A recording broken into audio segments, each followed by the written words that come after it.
Hello. ஓ, hi. எழுந்துட்டியா? இன்னும் கொஞ்ச நேரத்தில் போயிடுவோம், கவலைப்படாத. எங்க போயிடுவோம்?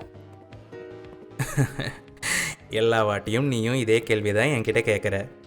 எல்லா வாட்டியும் நானும் சொன்னதையே தான் சொல்லிட்டு இருக்கேன். நீங்க யாருன்னே எனக்கு தெரியாதே. நீ யாருன்னு உனக்கு தெரியுமா? ஏன் தெரியாது?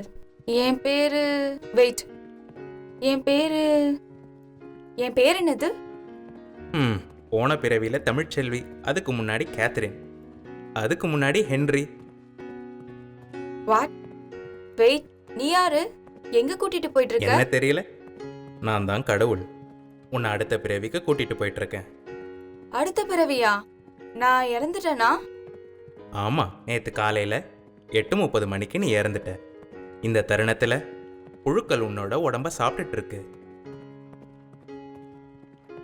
ஆ, நான் சொர்க்கத்துக்கு போறேனா நரகத்துக்கு போறேனா? நீ தான் முடிவு பண்ணணும். நானா? ம்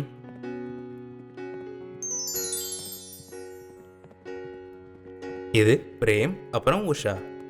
இவங்க 2 பேர் இந்தியாவில் ஒரு ஏழை குடும்பத்தில் இருக்காங்க. ரொம்ப சந்தோஷமான குடும்பம். இவங்களுக்கு பெண் குழந்தையா போறியா இல்லை? இவங்க ஹாரி அண்ட் லூசி. இங்கிலாண்டில் ஒரு பணக்கார ஃபேமிலி. ஆனால் என்ன, இவங்களுக்கு ஒருத்தர் பிடிக்காது. இவங்களுக்கு ஆண் குழந்தையா போறியா? உன்னோட சைல்ட்ஹுட் கொஞ்சம் மோசமாக இருக்கும், இருந்தாலும் பணக்கார ஃபேமிலிப்பா.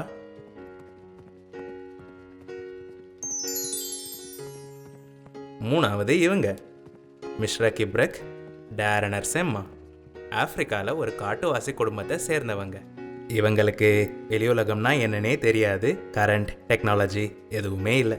அதே போல் பணப்பிரச்சனையும் இல்லை. கிடைக்கிறத சாப்பிட்டு சந்தோஷமாக வாழ்ந்துட்டு இருக்காங்க. இவங்களுக்கு பெண் குழந்தையா போறியா? நான் எங்க பிறக்க போறேன்னு நானே முடிவு பண்ணலாமா? ஆமாம், சீக்கிரம். ஆ? ம். இவங்க பணக்காரங்க ஆனா சந்தோஷம் இல்ல. இன்னொருத்தருக்கு சந்தோஷம் இருக்கு ஆனா பணம் இல்ல. சந்தோஷம் இருக்கு ஆனா எந்த சுகமும் இல்ல. எனக்கு எதுவுமே பிடிக்கலையே. இந்த 3 தான் எனக்கு கிடைச்ச ஆப்ஷனா? வேற எதுவும் இல்லையா? இருக்கே, இத்தனை ஆப்ஷன்ஸ் இருக்கு.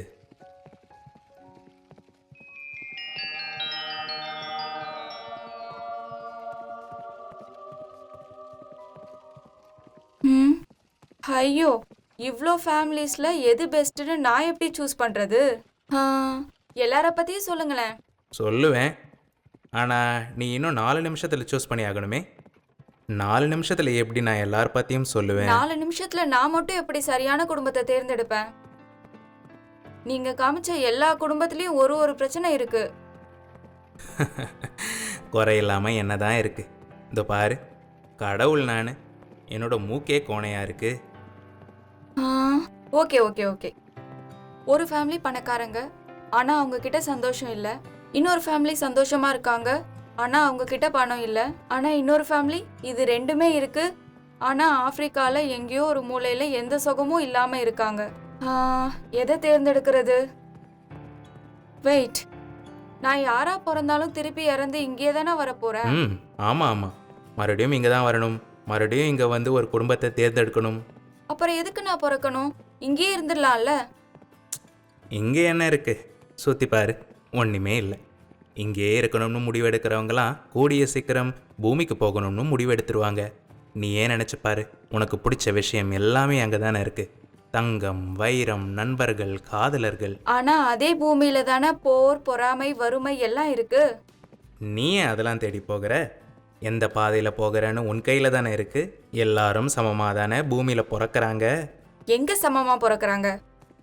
நீங்க காமிச்ச 3 ஆப்ஷன்ஸ்லயே ஒருத்தங்க பணக்காரங்களா இருக்காங்க, இன்னொருத்தங்க ஏழையா இருக்காங்க, ஒருத்தர் சந்தோஷமா இருக்காங்க, இன்னொருத்தர் சந்தோஷம் இல்லாம இருக்காங்க. இதுல எங்க ஈக்குவாலிட்டி இருக்கு?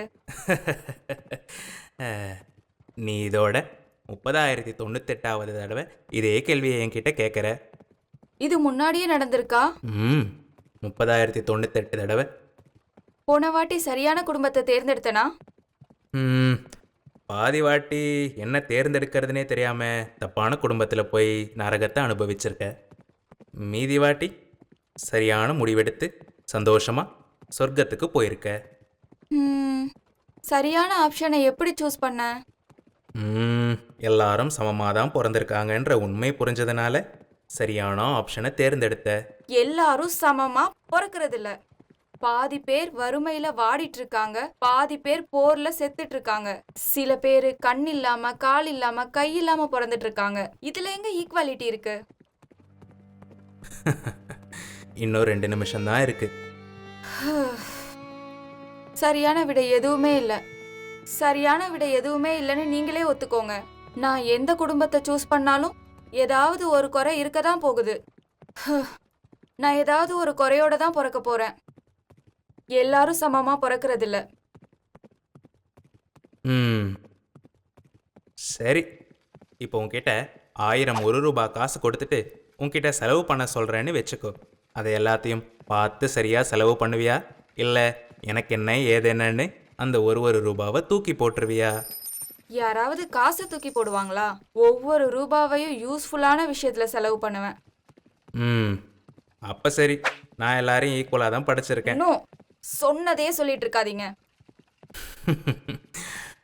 ஒரு நாளில் எத்தனை நொடிகள் இருக்கு? சும்மா சொல்லுடா, ஒரு நாளில் எத்தனை நொடிகள் இருக்கு? ஒரு நாள்ல 24 மணி நேரம், ஒரு மணி நேரத்துல 60 நொடிகள், மொத்தம் 1400 நொடிகள். எல்லா மனிதருக்கும் நான் ஒரு நாளைக்கு 1400 நொடிகள் தானே தரேன், இல்லையா? நீ ஏழையா பிறந்தாலும் சரி, பணக்காரனா பிறந்தாலும் சரி, காட்டில் இருந்தாலும் சரி, எல்லாருக்கும் அதே 1000 நொடிகள் தான். நீ அந்த 1000 நொடிகளை வீணாக்கணும்னு நினச்சா சந்தோஷம் இல்லாமல் நரகத்தில் இருப்ப. இல்லை அந்த 1000 நொடிகளை பணமாக நினச்சி உபயோகரமாக பயன்படுத்தினா நீ நினச்ச மாதிரியே உன்னோட வாழ்க்கையை அமைச்சுக்குவ.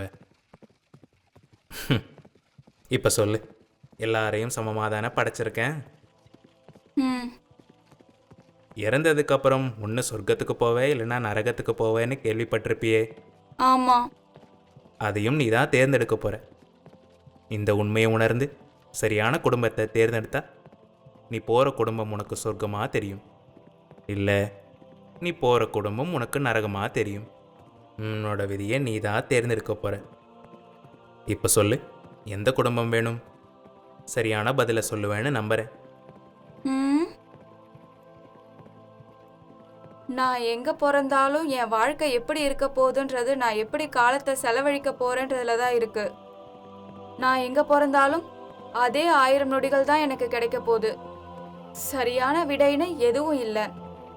இது எல்லாமே சரியான விடைதான்.